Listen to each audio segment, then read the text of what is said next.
All right, guys. Can you pass around the 48 out, the Batman thing? Yeah, Wait, is it my face? I don't know. You told me there was more to it. No, I'll pass it around. Okay, guys. Oh, roll is, He did. we have more film festival people. Okay, I have it. Okay. Oh, yeah, pass it let's around. go. Yeah, here's something that you have to see. Do I just like? Yeah, do you want to go around and do show and tell? Want to show and tell? Sorry. Okay, guys, so this is gonna get chaotic if everyone is talking at the same time. Guys, back Oh, yeah, I there, saw that. I know who made I it. know y'all talk a lot during this, please don't talk a lot during this, because we have a lot to go through. Okay, so Gray, is more people from your team coming today? I feel like there's usually a lot of people that go to it here. Do you know? Lily, I don't know if she's out. Okay, we're gonna talk about like the 48-hour film festival now. Okay. Taryn's passing around something that may be very relatable for y'all. I like the soft laughs. It's like, And they're like, like yes. yes, I see it, I see it. They know it's true. They know it's true. Yeah,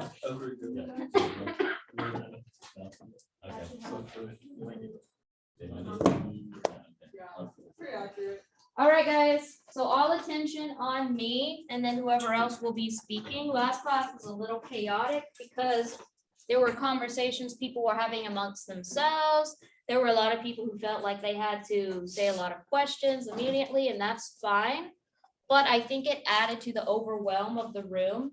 So today, try to listen intently to whoever's speaking. If you have a question, raise your hand. If we don't get it, write it down, because we are going through a lot today. So what I want to do is kind of get you an idea of pre-production, production, and post-production hierarchy. Do you think I should erase this and start over?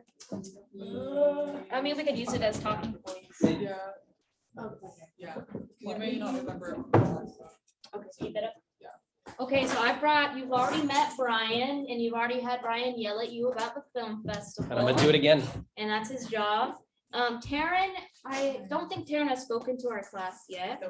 Taryn's main focus is she kind of is the audio girl. Now her focus has branched out, but she was known at first for audio girl. She'd be always the one on set recording audio for people. Then she would do Foley, and Foley is, do you want to explain what Foley is? Foley is the recreation of sound for post-production. So like footsteps, things like that. She's a Foley artist. And then now she's doing audio drama. She's doing her own screenplays. She's doing a lot of different things, but her main emphasis, if you know Taryn, she's like the sound girl. And you can follow her account actually. What's it called? The Foley Train? The Foley Train. The Foley Train. How do you spell it? Yeah, you want to put it on there? Follow her Instagram account. I haven't posted in a while, I'm sorry. Yeah, so it's basically like her like slapping beef, like raw beef, or making all these weird sounds to be sound effects for movies. So she knows how to do Foley. So if you're interested in that, talk to Taryn. But Taryn, in addition to Brian, also has a lot of on-set experience and also post-production experience and pre-production experience that can really help you understand what to do and what to expect for the 48-hour film festival. The stuff we're going to talk about for my throat is definitely not just for the 48-hour film festival. Something that you might need to know if you ever want to make a film or if you just want to understand how films work better. So where we started last time was talking about the hierarchy of a set, but I think I'm going to start at the very bottom right now for this go.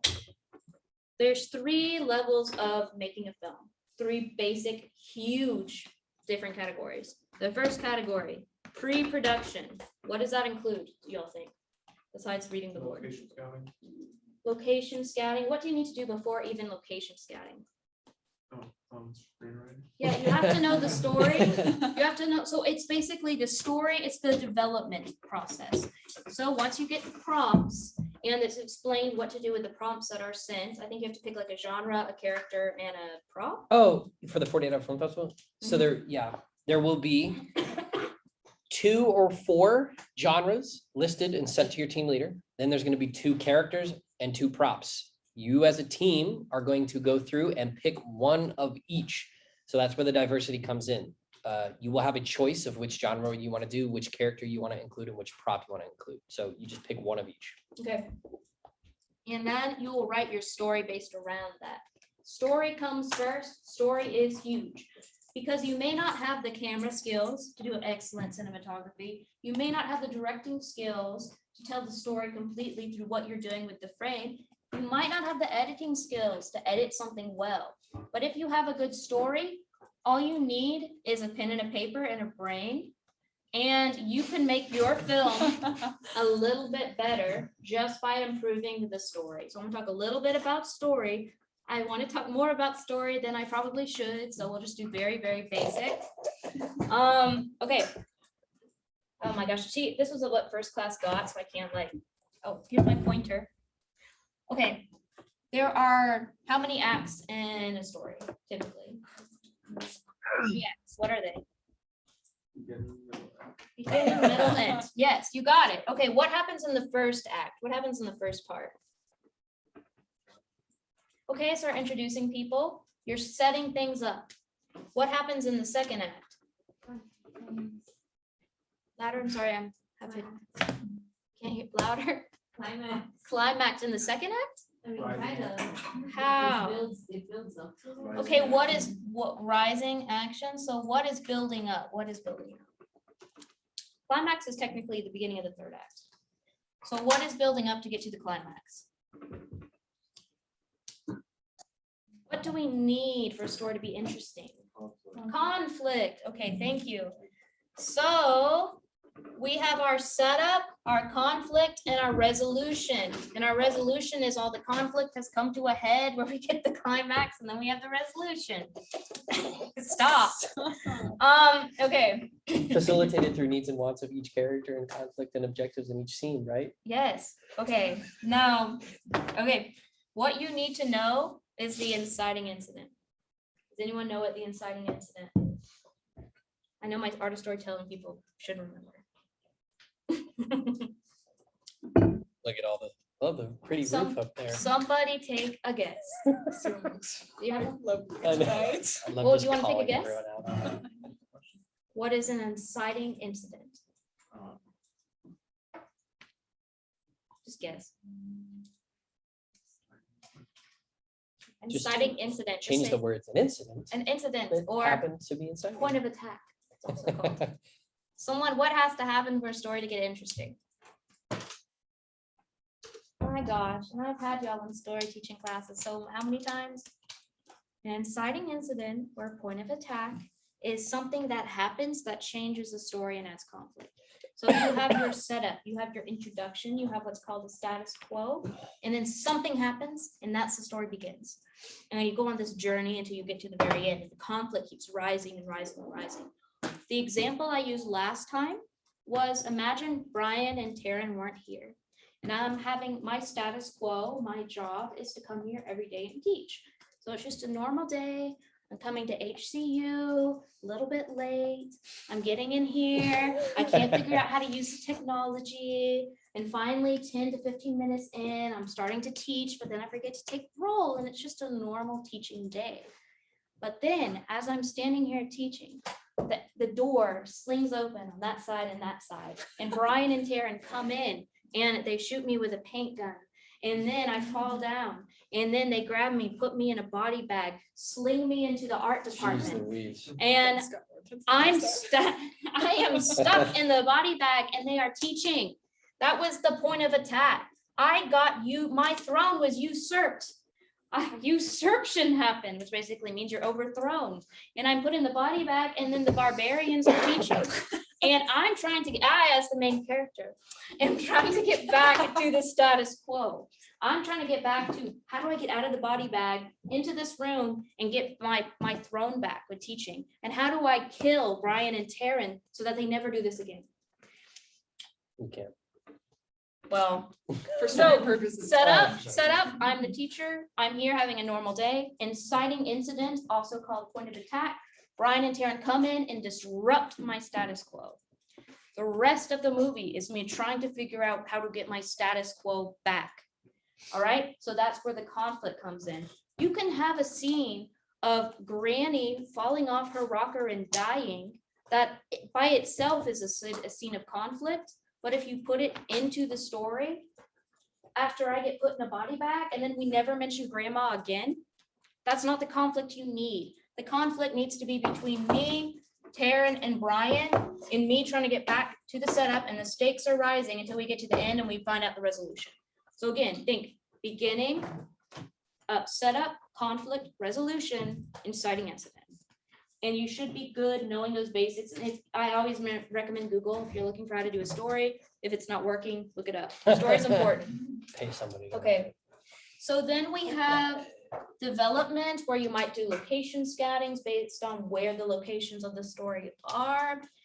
When you actually film, you're going to not probably film those scenes in order. So if you have a bunch of scenes that take place in 222 at different times and the rest take place in 130, you will do all your 130 scenes at one time and all your 222 scenes at the same time, regardless of where it is chronologically in the script, right? It's just practical that way. You shoot location by location. That means all actors might have to change costumes to be a different part of the script. You have to have continuity, but you'll put in your locations. This is where this happens. This is where the other happens, and we'll go from there. All right. So this is kind of one of the things that you just basically need to know. You need to have a story. You have to know where locations are. You have to plan. Your team leader is, I believe, how this would go with most teams, is like the leader. They're at the top of the hierarchy. Hierarchy is very important for any film, especially the 48-hour film festival, because too many cooks in the kitchen ruin the broth. So, as my dad says all the time. So this is where Brian and Taryn are going to speak a lot about. This is kind of messy, but I'm just going to kind of use to point out general things. You generally kind of have a producer. There's executive producer and creative producer. These, honestly, this is probably the team leader. You might have a different director if you're the team leader, or you might be the director if you're team leader. So you might be director, team leader, or producer, or you could have a team leader and then someone else in your team is the director, and they're managing and leading all that you do. Producers are kind of in control of, this is like the stuff that needs to get done. This is what we're aiming for. The director is in charge of working with the camera departments, the lighting departments, the acting to say, no, this needs to happen in this shot. This is the kind of shot we need. Work with your camera guy, your cinematographer with that. And then you might have someone working as a first AD or assistant director, and they're just like the right-hand man of the director. They're helping with all the creative stuff. He's like, hey, the lighting's off. And he goes to the lighting department and he says, he or she says, hey, the lighting's off. Can we do this? And they're running around like a little, what is Wormtongue to, what's his name in Lord of the Rings? The bad guy. You know Or Wormtongue? Sauron? It's like, yeah, Sauron and Wormtongue. The first aid, Saruman and Wormtongue. Yeah. The first AD is Wormtongue. Okay, that's the way I think about it, actually. Yeah, it's good. Okay, in the middle, we've got all these important pieces. So this is like actually on set. This is production. And on this, you have multiple super important people. You have camera department, you have grips, you have cinematographer, you have camera operator, you have sound, all of that. There are different hierarchies. Don't worry about it, I would say, unless you need to, if you do, look it up. But you have all these people who are super important, and they help with their departments bring the director and the producer's vision to life. And then you have kind of at the, this is still production, but just at the bottom, in a good way, the production assistants. If you're a production assistant, you have both the most stressful job and the least stressful job. You are there to make sure that everyone, like you hear someone say, I need batteries. You go get batteries quickly. I need water, you get water. I need food, I'm hungry, you go get the food. You are there to help fill in everything that these people cannot do when they're doing their jobs. You are there to help fill the surfaces of everything you gotta do. Production assistant should always be helpful, should never be in a bad mood, should always be on their feet, not on their phone. They are really like the little happy little elves helping everything go well on set. And then post-production, just know that we're gonna get into that, but post-production is like editing, putting the soundtracks and the film tracks together, doing the music, doing the sound effects, doing color grade, putting all the scenes in the right order. That's editing, and that's post-production that happens once you've filmed everything. But for now, let's talk about production, because that'll be the most helpful with the 48-hour film festival and just knowing about sets in general. So I'm gonna give it to Brian and Taryn to talk a little bit about this. You want me to start? I was asking. Because you do like more like logistical stuff. So for those of you who are part of the film festival, I will say, those of you who are not, if you want to be in this business, or I don't know what you guys are here for, but if it is something that you want to do, this is also important information for when you get onto sets. But having a hierarchy and having roles for your team, especially when you have a larger team, is going to be really, really important, because like Professor said, if you have too many people trying to do the same thing, or you have too many cooks in the kitchen is what it's called, there's too much going on and too many people are going to clash and butt heads and nothing's going to get done. So a hierarchy is really, really important, because you need to have people who report to certain people, need to have people in certain roles. And on top of that, for a 48-hour film festival, it is also important to keep in mind that for your first time doing things or whatever it is, just because you're not a specific role, just because you're not a director or you're not a producer, doesn't mean that you're lesser than anyone else. So on a normal film set, yes, maybe sure, the PAs, you should not talk to a director. You do not talk to the first AD unless you're spoken to. You don't do these specific things, which you guys will learn about when you start getting on sets and whatnot.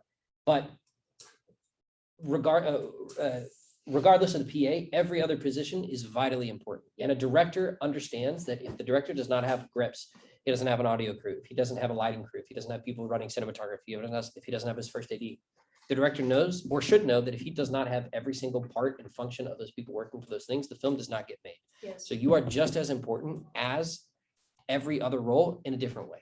It's like for my Christians in here, Paul's analogy of the church, where it's like the church is a body, but then some parts of the body, they have to work together. So if an eye is like, I'm more important than a foot, then that's not true, because if you lose an eye, then the foot suffers too, like you stumble more. So it's like you're all just one big body working together, and everyone is just as important. Because even if I scrape, like I just scraped some skin the other day when I fell, I hurt all over because I scraped my skin. So everything's important, even if it seems little. It's making the whole body function smoothly. I would also say, running it back to the 48-hour film festival, it would be really wise to take the first hour when you guys all meet in a big group or whatever it is, and figure out what it is that people want to do and establish the roles, because that'll be really helpful. I will also say, this is a great time and a no pressure, low pressure time. And I told the other group this as well, to explore things that you would want to try in the future that maybe you didn't know that you liked. So I used screenwriting as an example because it's an easy one, and it's at the very beginning, you write it and then you go on to the other stuff. So as a screenwriter, if that's the only thing that you want to do, that's great. Be part of a team, do some screenwriting, but don't end your time in the festival there. Don't submit your screenwriting and then leave. You should ask if your team is okay with you being on set, and you can take the form of a PA or take a role on something. And that way you can be around a set, see what it's like to be on set, see what happens. And even if you don't learn about what to do, you can also learn about what not to do. And that's also very helpful for your own sets. And being able to be a part of it as much as you can. It's also a time to explore and find out, maybe actually that person gets to be really mean to a bunch of people, or this person gets to do a certain thing that I really wanted to do. And it turns out I like doing both of those things, maybe along with screenwriting, or instead of screenwriting, I actually want to try some of this stuff. So it's a good time to also, in a low pressure time, to explore these things that you could find out that you actually like. I know for a fact that the two people, Professor Schofield and Taryn, both had that happen to them pretty recently, of exploring these other things and finding out, I actually really do like doing this stuff, and I want to try this out. And the 48-hour film festival is a great time to try that. Yes, and also, I think last class we were a little bit harsh about, there's all these, this is a whole system and this is everything, and it could be overwhelming. But this is also where you develop typically your closest relationships. In film, you don't get them from going to class, you get them on working on projects. And that's why the film department typically is so tight knit. Like now I'm buddies with Taryn and Brian because I've worked with them a lot, hours and hours. Same with y'all. When you're going to work with each other, you're going to develop friendships and enemies, but it's going to be amazing. So just know that like the more you are less like, oh my gosh, I can't believe I have to do this, or I don't want this role. Think of it as you're all working together. It's going to be so much fun. You're going to get to know people closer, for good or for ill. It's great, honestly. My best friends have all come from film, working on film sets, all of them, most of them. Taryn, are you done with your? I would just also say, and we can segue into whatever, for those of you who aren't part of teams, this is also, it's not too late to say that if it is something you want to explore, shoot me an email. And I know that some teams are still available and still open for having members on their team. And even if you literally just want to say, hey, I would love to be able to watch you guys write a script, or I would love to be able to just try and see what it looks like when you guys are on set. Some of these teams might not be as professional as other teams, and some of these teams might Mhm. not be as fluent in the experience, but it's still great experience to know. And if this is as a writer, it doesn't matter what you guys want to do in this business, anything that you want to do, it's important to have experiences of all this stuff. So it would, even if you don't want to spend the full 48 hours, and you could literally send them an email or send them a text or whatever to say, hey, I'm available for about 8 hours, 4 hours, 2 hours, 1 hour, whatever it is. I would love to get some experience. It's still better than no experience. Also, it is a great time. Like I said, there's 5, 6 of you guys in here right now that aren't on a team. Even if you guys take your phone and you write a half-butted thing, whatever it is, and you spend 45 minutes writing it, you spend an hour shooting it and 2 hours editing it, and you spend 5 hours total. That is totally fine Yes. and more than enough time. You could literally have the entire 48-hour film festival done in 5 hours, 4 hours, 3 hours, 2 hours, 1 hour. It doesn't matter how much time you spend. You could have it done so quickly. It doesn't matter how much time you spend on it, but the experience that you will get in those 5 hours will be invaluable to whatever path, whatever career you're going into. It doesn't matter if business, it doesn't matter if science, it doesn't matter, whatever you're going into, this entire collaborative process, this entire process of building logistics, of finding out what it is that you want to do, how to do these things. It is all so important to any part of life that you go into. And I cannot describe the euphoria and catharsis after making something, even if it's not the best you'll ever make. If you follow Sarah Robbins' fan page, she says that everyone has bad stories and bad stuff in there. The only way to get to the good stuff is to get them out. So don't be afraid, oh, I'm not at this quality level, I'm not the best at this. It does not matter. You will learn every time you do this, and the only way you can learn is to actually do it, because this is not going to make sense until you're on a set. And once you make something, not only are you going to feel good, but sometimes it gets people to connect with you and see you better than they did before. I remember when I made my first film, my dad was like, wow, it's interesting to see what you do and have something accomplished. And he learned more about me just by seeing my first film when I was an undergrad. It's a great way to connect to people. It's worth it. You owe that to yourself. Do it. And the last thing before Taryn goes, also, regardless of how much time you spend on it, equipment also doesn't matter. I have done a lot of films on my own phone, or someone else's phone was recording on a phone, and you have voice memos, you have just your camera roll, whatever it is, AirDrop. All the Macs in here have AirDrop. You can use the SoundLab, whatever it is. It's really easy to transfer data and transfer stuff now. Like I said, you could write a script in 30 minutes, film it in an hour, all on your phone, spend 2 hours in post, and you could be done before midnight tonight, submit it and have it done.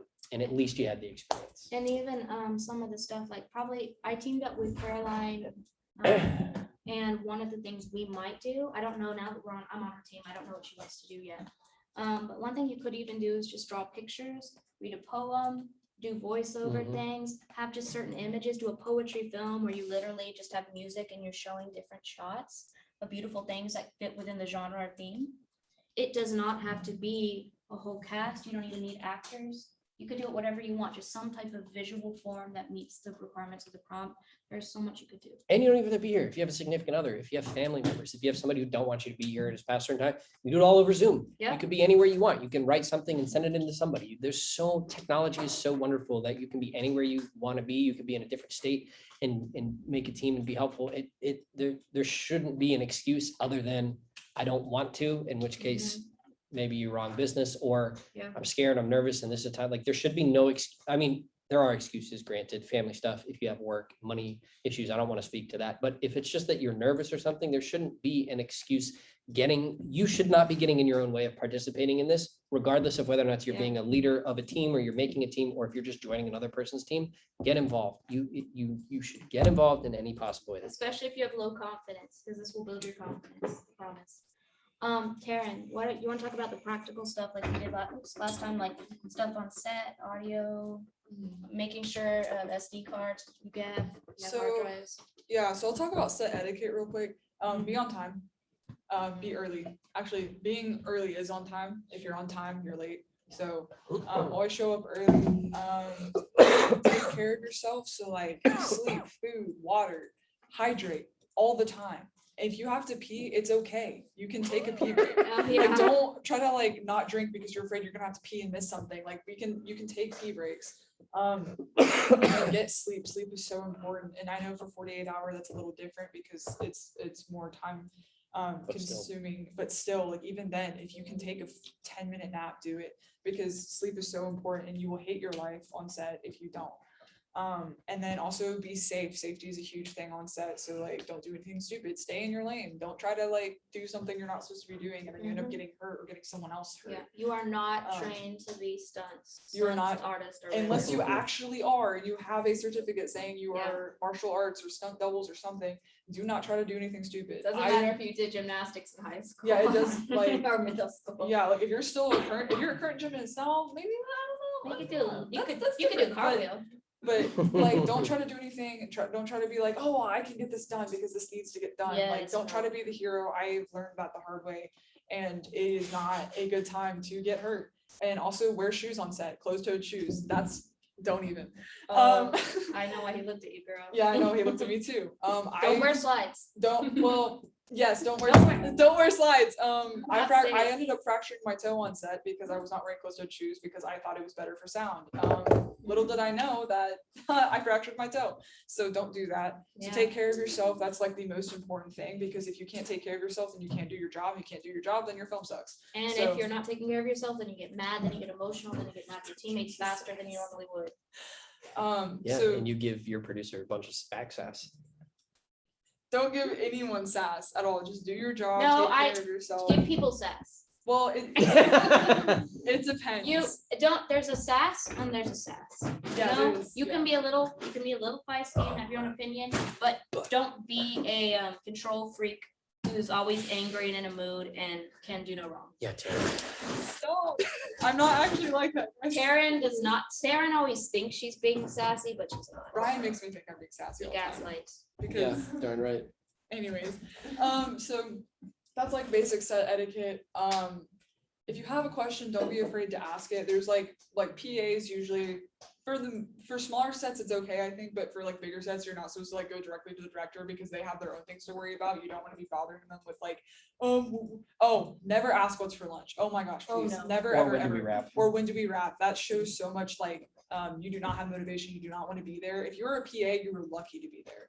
And so I think like don't ask those questions. If you have a general like, oh, like what can I do to help? Like those are things that you can ask.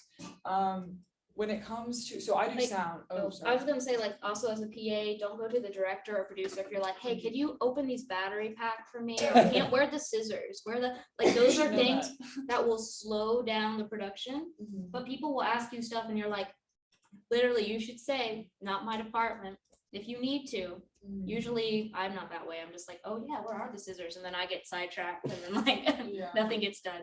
And- That's why you need a meeting first AD. And then, yeah, also like as a PA, like you, your job is to be the person who knows where the scissors are. Like Yeah. if you're having to ask those questions, then you're doing something wrong. You Yep. should, like for me, for example, I'm a sound person, but I always have scissors, tape, literally the most basic things on hand because who Karen's knows, always ready. like I have everything you could ever need in my car. So like if like just you don't have to do that, but I'm saying like as a PA, you should be ready to literally fill any like get anything for anybody at all times, and you need to be proactive, not reactive. So if someone's saying like, oh, I need this, you should already have it there. You should be listening to the conversation all the time and being like, okay, well, the director says they need this, or this person needs that, or this, like, you should have that there fast. It's really rewarding too. I Mhm. actually love being a PA because it's kind of like being like a Southern mom. You're like, what could they possibly need? How can I be more hospitable to them? Do they need water bottles? Do they need markers for their water bottles? Do they have enough water? Do we have enough snacks? Do they need me here? Are they feeling good? Are they just like, so I like it. I'm not the best PA, but I do enjoy it because when you actually are focusing on how can I nurture everyone on set and make sure everyone has anything, it's really fun. Yeah, If that's the culture you're brought up with. it's a very rewarding job right off the bat. I think other positions like being a sound person, you don't really get to hear or see what you do until it's finished being edited. So that's kind of like a con to it. But if is anyone doing sound here? I'm just curious. No. Wait, Nobody. do you know, I mean, do you know On who's set. doing sound on your team? Someone's Because some of already y'all doing might be. We're on. I see some boom poles over there and a shotgun mic, but Who's doing sound on your team? A list. Oh, really? Yeah. Dang, that's pre-production. Yeah, I Damn. made a schedule and I put everybody in position. nice. Are you That- a team leader? Dang, nice. Okay. dang, we are so much more low energy than last group. Yeah. We We're exerted a all little of bit our calmer. energy. We're a little bit calmer. We're a We need to little like, calmer. let's add some energy. Do you want me to talk about sound specifically? Yes, I think that was helpful last time. I really do. Okay. Very practical. So I do sound on set. I've done it on multiple sets. It is a very physically taxing job, and you have to be paying attention pretty much 24/7. Unfortunately, as a sound person, you don't really get a lot of breaks in between takes and get to like relax really. So it's very, very physically and mentally taxing sometimes. But what is the positive side? But I'm just warning them. But the positive, at least in my experience, I love sound. I love like getting to hear everything. It's like you are the peak of your hearing. If you think you can hear well now, when you have these headphones on, it is the most crisp thing you'll ever hear in your life, and it is so cool. Like, and also people love to interact with you. Like that's my favorite part is everyone will literally come up to my boom pole and be like, "Hey, Taryn," and Oh they my just God. whisper into my mic. Like that's so fun. It's a lot of fun, and you feel very like, this sounds so bad. You feel very needed. Well, and you are needed. you're so neat. Every position on here is needed, but like something about like having to problem solve, like, oh, where can I fit in my boom pole? Where can I fit? That's not weird. Where can I fit in like my mic and stuff? And like, you know, how can I make this work to benefit the whole? And I think like that's a really cool thing. And again, if you like sound, it's really cool. And it seems like such a mystery to the rest of us who Yeah. don't do sound. We're like, dang, how do they, is sound good? Like what's sound hearing? Like how does it work? Cause it's like, Yeah. I don't know. It's a very cool. important part on set that a lot of people tend to forget about because they're just like, oh, someone's just holding a boom pole, but there's so much that goes into it because you have to have a really good ear. You have to listen for like background noises, make sure that's not interfering with dialogue, and if you do, you have to say something and be like, hey, we got to do that take again. Don't be afraid in any of your positions, regardless if it's sound, doing camera op, or being I don't want to say PA, doing grip or gaffing, which is lighting.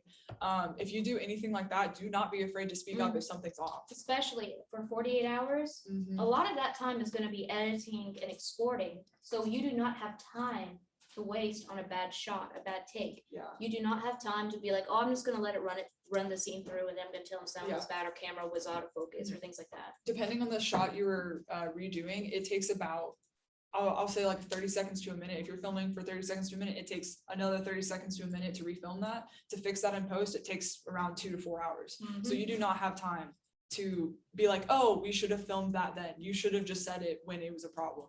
And so I think like, do not be afraid to speak up. No one's gonna be mad at you because you were like, oh, hey, like the focus was off. They might be like, oh, why was the focus on point? But you would rather have that than not say anything at all because that is the worst thing you could do. Because you're just gonna have to redo it. It's gonna take time. Yeah, so don't waste people's time with that. Just say something there when you notice something's off, if it's your position to do so. Yeah. There are, Oh gosh, there's a lot of times, do not direct the director. yeah, This happens all the time. You'll be there, you'll be thinking. With me, I'm a very, like, I can get very quiet in most of my thoughts. And I'm like, huh. And then someone immediately thinks I don't know what I'm doing and they'll come in and they'll direct the actors. Don't direct the director. I know you're gonna want to. This is the most common thing about working on film. People will tell people will also yell cut. oh god. Do not yell cut unless you're the director. Do not feel like the director forgot. The director might be waiting to see how long they can get the actors to be in that scene. If you yell cut and you're not the director, you just messed up the shot. Also, the only person that should be doing that would be the first AD because they have permission from the director to do so. Yes. And if you have a suggestion to make the shot better, go to the first AD, talk to them. That Well, is go to the person above you directly first. Yeah. and then- yes, but for smaller sets, like a 48-hour, like, you know, the first AD, but like if like, for example, if I'm not the head of sound and I'm like, I have someone above me, I need to go to them first, and then the head of sound goes to the person above them, whoever that is, first AD or whatever, the first AD then goes to the director. I will also say, oh, go finish this. No, that was it. You can say something. I am learning a lot about different directors and working with people as well. So it goes both ways too, where as a director, you should tell your crew who you are as a director, what kind of director you are. And when you're working underneath a director, you should also find out who that director is and what they want. So an example being even in some of the classes, so even like for, I don't think anybody else is in here, but like the pre-production class that we're in, there was a script that was given to us and brought into us, and the script was, they're not looking for revisions on the script, they're not looking for anything on the script, they're just kind of using the script and doing, and getting, using assignments for us to, or giving us assignments to practice pre-production stuff with. And during this process, I have been very vocal about asking questions about directorial things, and I've been saying, what about this character doing this? What about this character doing that? And for me, I didn't fully understand the process of this was not something that they wanted to do in the pre-production class, or that they wanted to have happen. And it was more so, the script is not going to be touched by us. They're not looking for suggestions about any of this stuff. And they just want us to come in and do things like this. And I think for me as well, having that be communicated initially, especially in a pre-production class, where for me, what I have learned in pre-production is before you do pre-production, you need to have a script and you workshop a script and you have a script done. And as a screenwriter, I wanted to come into the pre-production class with some screenwriting stuff, some screen or whatever. So my perception of the class and my ability and what I would do and how I go into the class with the outlook on not only the assignments, but the class overall. So an assignment for me, if I was doing shot listing or storyboarding or whatever it is, I was thinking about it initially as a director or as a screenwriter, or what would I do character-wise, or how can I implement these things? But in reality, it was me needing to come in these things as a production manager or as somebody who was just simply getting these things done to practice doing it in pre-production, and less so about giving advice on the actual script. And it goes both ways though, where that being communicated to me would have been nice. And then me also understanding the hierarchy and not stepping on toes or not going over what my own thing is, and me falling into the correct position. And that's the benefit, and I'm not good at this at all, but that is the benefit of enforcing a hierarchy, because then everyone knows what they're supposed to do, because otherwise everyone's like, oh, I don't know who's running the ship, so I will all take creative positions. Or they'll miss things.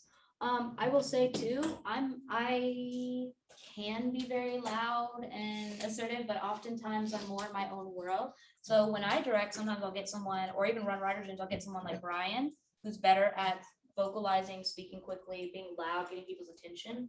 I might say, hey, I'm off today. I'm not feeling right today. Can you tell people this, that, or the other? And I think that's also really good, like your first AD, whoever you're working with, if you are more of a quiet person or more of a shy person and the other person is more like extroverted, don't tell them to tame their energy. Direct what you need them to do with their energy. So Ryan's very high energetic. I can be, but I'm not always, especially when I'm creative, I get quieter. So I'll be like, instead of telling Brian, don't talk, I'll say, Brian, can you talk about this, that, and the other?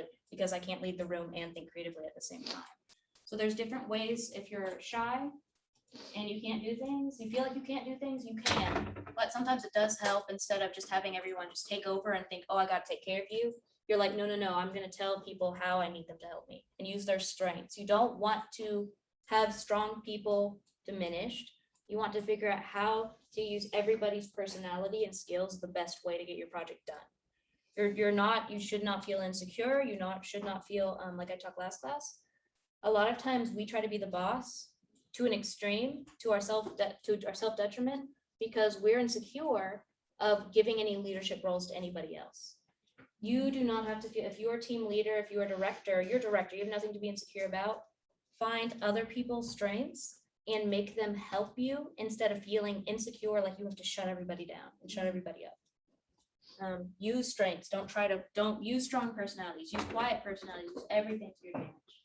And it's a lot like we talked about last time about finding people who you want to work with, because it does fall into a lot of, there are directors out there who don't want help from anyone, and they know exactly what they want, and they don't want to listen to any other ideas. They yell cut and they stop. They don't even let their actors go on. They don't let their actors play with anything. They say, I didn't like that take because you didn't do this exact thing that I wanted.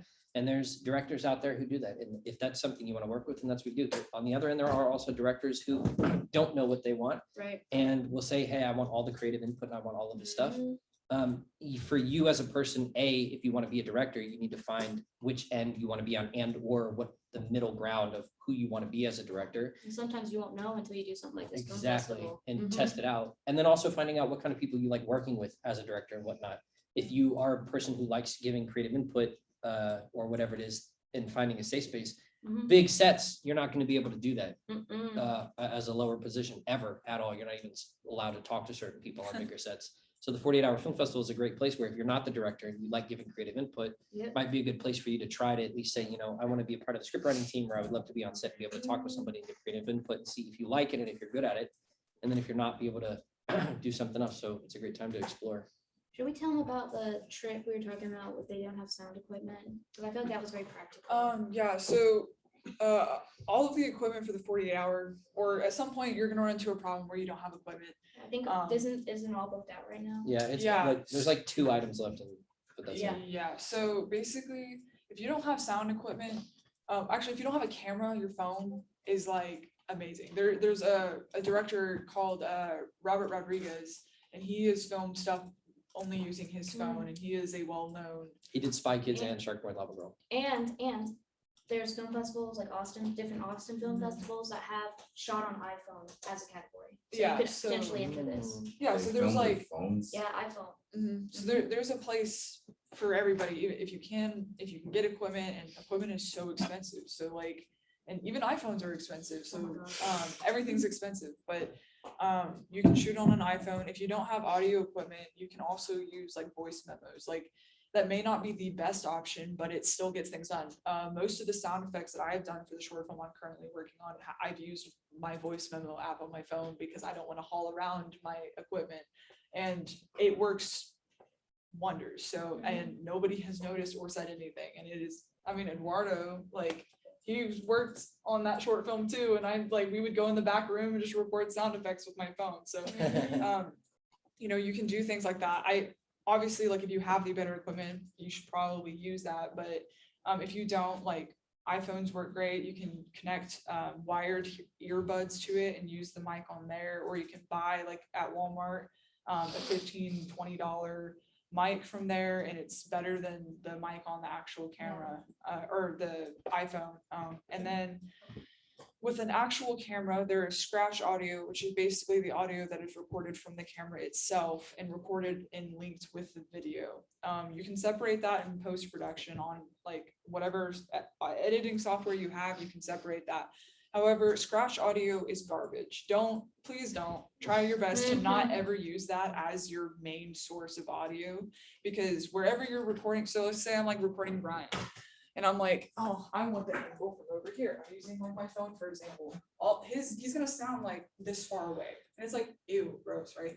So you don't ever want to do that, especially if you're using like a zoom lens or something on a camera where you're like, it's a closer shot, but you're like far away, but then like the audio sounds far away. It doesn't make sense. It doesn't match up. Or you're gonna get everything that's right next, like maybe Schofield's like chewing her gum, like right next to me. And then I'm like, wow, I can hear that super loud, but I can't hear anything Brian's saying. Or maybe And that's there's, probably like, happened on set. oh, it's happened so many times. And it's like, All the time. don't use your scratch audio. It doesn't balance well. It doesn't like capture voice really well. Echoes. It captures everything. So like the sound of the room, the sound of Eric, right? Yeah. Eric's mouse clicking, like the sound of Eduardo breathing, it will capture everything.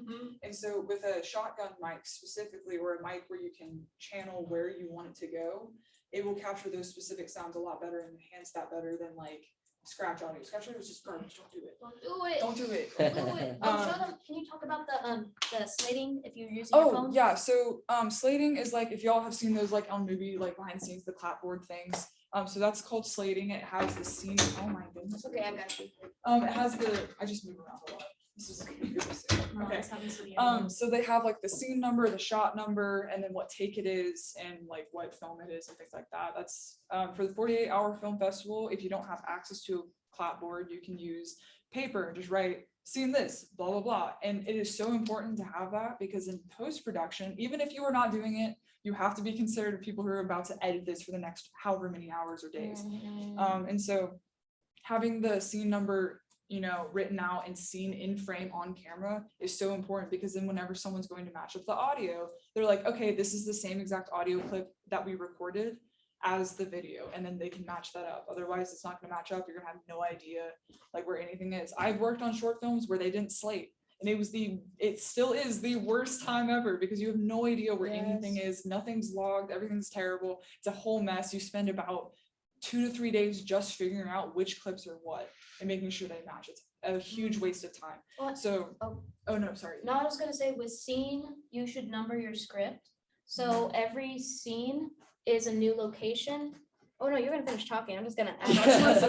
Okay. Every scene is location. So like if I film something in classroom 222, and then right after that is a scene that takes place in 130, that's 2 different scenes. That's 2 different locations. Or then I can come back to 222 and that's scene 3. So number your scenes, like this is first, this is second, this is third, because you will shoot out of order.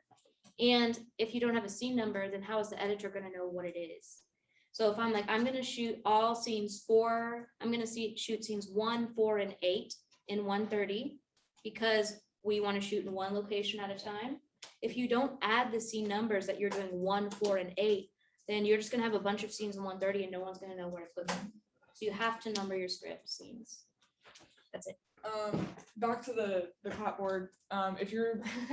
If I'll go through an example real quick. So I just did a set this past weekend called Gene. And so the way we set is we have a clapboard, and it would be like, we'd say Gene, scene 2, alpha, because we would use the alphabet for shots. And so we would say like alpha, take 1, and then we'd go boop, and then we'd get out of the way, wait for the director to give whatever notes they had, and then action.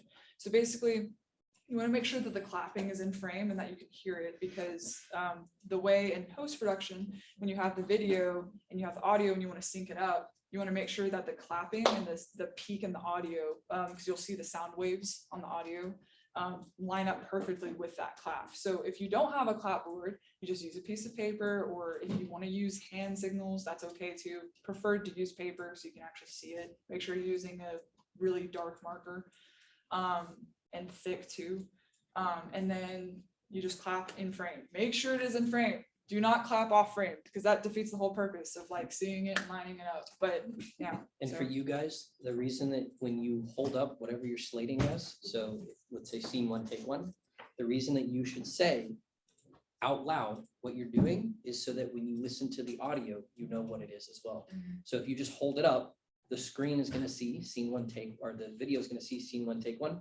But when you try to listen to your audio back, you're going to be just listening to audio and trying to figure out which one it matches to. So let's say you do 3 takes of a single scene. You do scene 1, take 1, scene 1, take 2, scene 1, take 3. And it's important to say it out loud so that when you listen back to the audio, and you don't have a visual representation, you know which audio file matches with which video file.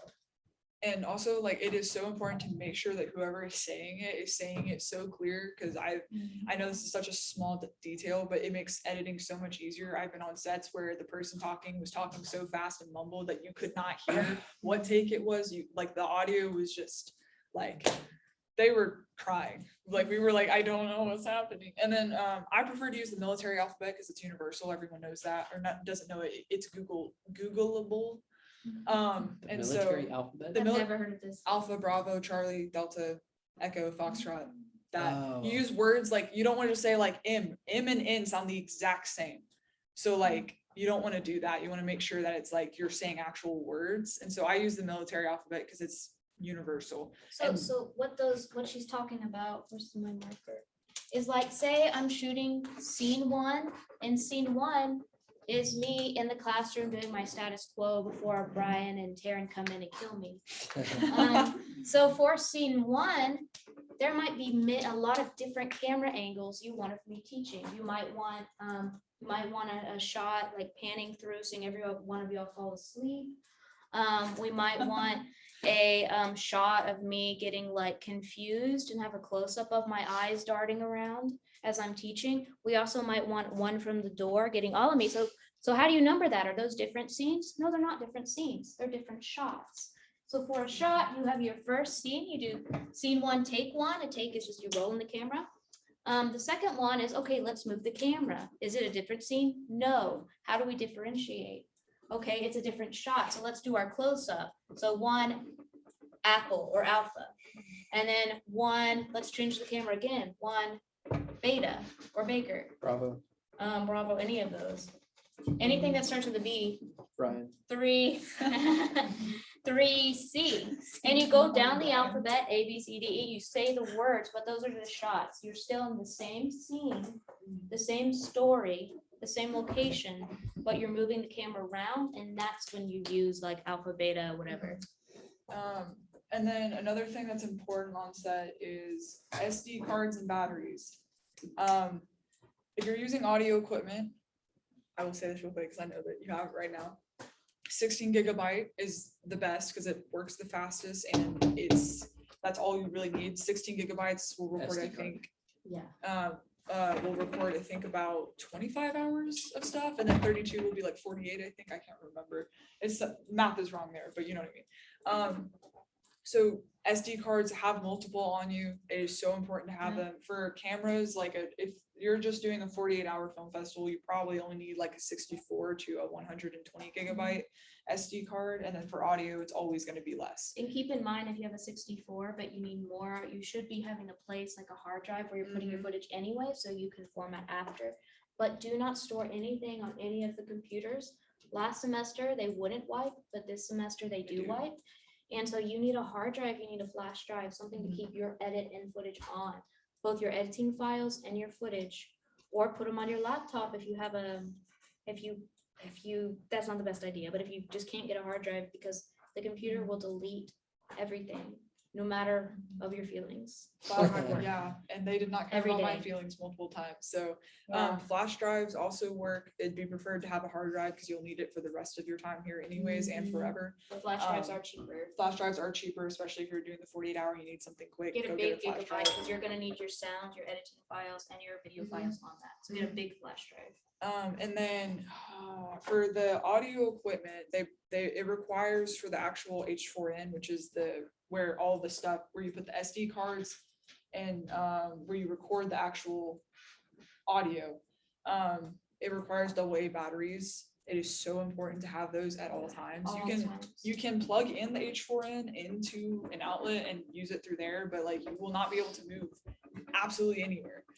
So having AA batteries is so important. And I think for a 12-hour set, I would try to have around 8 AA batteries because you'll be switching them out depending on how long you go, every like 3 or 4 hours. And then with the mics, the shotgun mic that you have that you checked out, it also you can require a AA battery. There's a place to put it. I don't ever do that. I use phantom power. I'm sorry, I'm using so many terms Or right the now. D, some of them just Ds. Um, The D batteries. yeah, some of them do. I don't know which mics exactly do, but the ones that we have here on campus use AA's. But phantom power is basically using the power from the recording device, like an H4n, and putting it through the mic, so you don't have to have a separate battery source in that mic. So I use phantom power, like 48 volts. I know that's confusing, but like if you just go I in the don't even know what settings, phantom power is. just explained it. I know, but I didn't get it. Anyways, so if you go into settings for like the H4n and it says phantom power, use that so you can plug that and make the mic work. Otherwise the mic won't work. And you'll be like, why isn't this working? It's plugged in. And it's like, well, you just need phantom power. Or you can use a battery within the actual mic and that works too. So we have 10 minutes basically pretty much left. Do y'all, I know a lot of y'all aren't in the 48-hour film festival, but this is good education just in general. And I am recording this. Now, our last class, we were super hyper. This class, we were like, chill. You I probably got feeling like, tired. yeah, I know it's exhausting. It's sort of, we all had our smooth meditation voices on. But I am gonna record it if you wanna go over this. Note that a lot of this is on YouTube. But like the practical advice from like Taryn or Brian, like bring this, this how you do the clap. This is what SD cards you need. All that stuff is harder to find. Unless you're just talking to people who already have experience, which is why they're here. Do y'all have any questions that you need to know for the festival or are very curious about? There's no dumb question. Also, I'm going to turn the board around. Let's see, I can't do that. So you can see Brian's number. Put Brian's number in your phone. Turn on 48-hour film festival because he knows a lot of things. Thank you. I don't think I'm gonna His phone, only because he's in charge of the film festival, so that's his number. You probably want to have it on you anyway, because what if one of your friends is like, do you know Brian's number? And then you're like, yes, I have Brian's number. It's a powerful phone number to It's have. very powerful. And when Brian becomes rich and famous, here's a funny story. Okay, I have the mayor of Birmingham, Alabama's number on my phone because I interviewed him a few times. And a few days ago, I was like, I wonder if this is still his phone number. So I called him and he picked up. And I was like, oops, wrong number. And I hung up and I was like, dang. I have him. I have it in my contacts. I'm trying not to abuse it, but I do have the mayor of Birmingham, Alabama's number on my phone. So I interviewed him twice. And that's gonna be the same with Brian. When Brian's like all like Mr. Headman or anyone, you're gonna have, I know Brian Binder's phone number. And you're gonna call him. And you're gonna leak it. Y'all are gonna be like, oh my gosh, can I meet Ryan Reynolds? You're darn right you can. Yeah, but only if you have my number and participated in the 48-hour film festival. Mm. That'll be the first question he's gonna ask. You say, did you participate in Brian's 48-hour film festival? And if you say no, he's gonna go, all right. That's No interview too for you." bad. Yeah. Yeah. Is Jalen Brooks in this class? No, who's Jalen? Oh, I think they're in the first, they're supposed to be in the first one. The first one. I don't think they were here. The only other question I have for you guys is genuinely, if you're not participating, ask yourself why. Well, here's But- He will another come thing, here's find you. another thing. We were talking about this today. There will hopefully be a day where all of these are screened. So if you can't help in any way, you can help later by coming to the film festival. And so don't feel We don't want guilty. you. No, I'm kidding. No, like, don't feel guilty. We're pushing it because a lot of y'all like don't like just need that push, and we know it because we've needed that push in the past too. So don't feel bad if you're not in it. Come and support us. I do feel bad. Support, well, do feel bad, but if you have a legitimate reason not to, don't feel bad. But definitely come to the premiere, the showcase of everything. That will really help. Also, the best way to learn like on-set stuff, post-production, anything, is just by doing or like watching someone else do it. That's how, I mean, I don't know how they learned, but that's how I learned, and that's like, you just gotta be thrown into the fire Yep. and learn best from that, so. Here's my last spiel for you guys. Last spiel is that, one, genuinely, if you're not participating, ask yourself why. I know that there are sometimes legitimate reasons, there are money issues, family obligations, there's other unexpected things that come up. But ask yourself, can I not give a single hour to a team in 48 hours? You could literally spend, did I talk about this in this class or last class? But you could literally You're turning spend into a teacher. 30 minutes writing it, an hour filming it, and an hour editing it, and you could be done before Yeah. midnight with the entire 48-hour film festival if you want. You could also join a team and say, I don't have a lot of time, but I would love to be able to be a part of a team and give 30 minutes, give a single hour of your time. And that hour is going to be more valuable in experience and onset experience and forming connections and building things than Yeah. most of the classes and stuff that you're in. I also, I forgot what I was gonna say, but While you're thinking. go. Before I even teamed up with Caroline, I was literally only gonna spend about 3 hours just making something for fun for the festival. I was just gonna write a poem based on the prompt. I was gonna do drawings for pictures, and I was gonna do fun sound effects, and that was gonna be my thing. Just to make something, and then I was gonna spend the rest of the weekend doing Hannah things. And now I'm teamed up with someone who is actually much more talented than me, an actual animator, so that works out. But really, I wasn't even planning on putting my whole 48 hours in. I was just gonna make something for fun because I wanted to support the festival and I wanted to challenge myself and I wanted to have fun because that's another product I made. So again, you can be like that. You can be like, I don't want to be on a team. Be your own team. Do your own thing. Yep. You're hurting yourself if you don't do it anything. And literally you guys, I know every person in here has a single hour that you could put into the festival. I know for a fact because I was in your shoes, full-time job, in school, had a lot going on sets, all of this stuff. I know for a fact because I've been in your shoes. I know for a fact that you all have an hour that you can put into it. And if that hour is that you want to spend your entire time by yourself, creating something by yourself and making it and submitting it, fine, that is great. If that means you have an hour that you want to put into a team and join another team and put your hour in there, that's great as well. But I know for a fact everyone here has an hour. Go get an hour of experience in a 48-hour film festival. If it's writing, if it's on set, if it's in post-production, whatever it is, get an hour of experience. I also know for a fact, because I was also in your shoes, that tomorrow is a school holiday, which means that most of your jobs, most of your everything, you guys have off because you were supposed to be in school. Or if you don't have off, it's because you didn't want to do the film festival and you decided to take a shift during those hours, Which sometimes you need to do, which is okay. which is totally fine. Those are the things. Money issues, 100% reasonable. Work Yeah. job, 100% reasonable. Family stuff, 100% reasonable. But you other people, also, if you have a significant other, if you have a family member, if you have anybody who is taking your time that doesn't want you to do it, bring them on. Tell them, come do this with me. Yeah. Come, whatever it is. It And really makes your loved ones see you better. And You can make something. last thing before Taryn goes, send me an email. I can put you on a team. If you are having trouble Mhm. forming connections, send me an email. I will put you on a team. And if there's enough of you, I can also put you in a group together. And I'm sure you guys can come up with $5 a piece to make your team. Go. I forgot what I was gonna say. Give me like 2 seconds. And if you're afraid to team with people, I'm afraid too. I get nervous before teaming or making something with anybody. I'm literally teaming with someone I kind of already know and I'm scared. So it's normal. That never goes away, but it's worth it.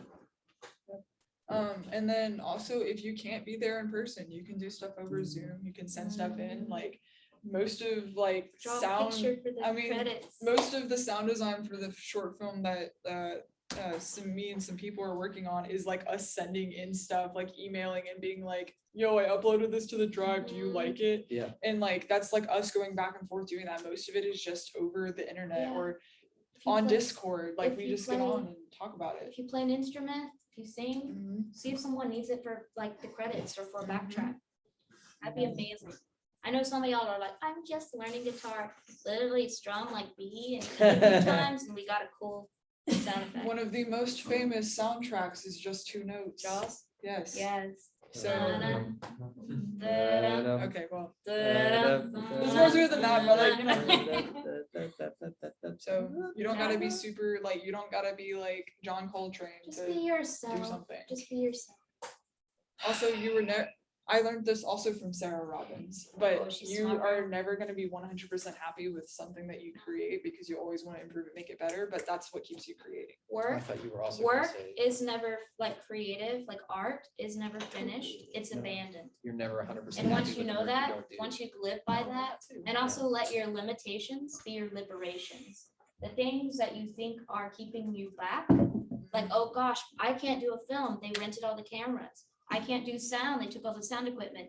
Let your limitations liberate you. You're like, okay, I'm gonna do it this creative way then. Mhm. Work around, that's where most beautiful things come, because you don't have something. That's why sometimes rednecks are the most creative people in the world, because Yeehaw. they have no money all know. and they live in trailers and they know how to make everything out of anything. So let your Especially limitations be your liberations, and art is never finished, it's abandoned.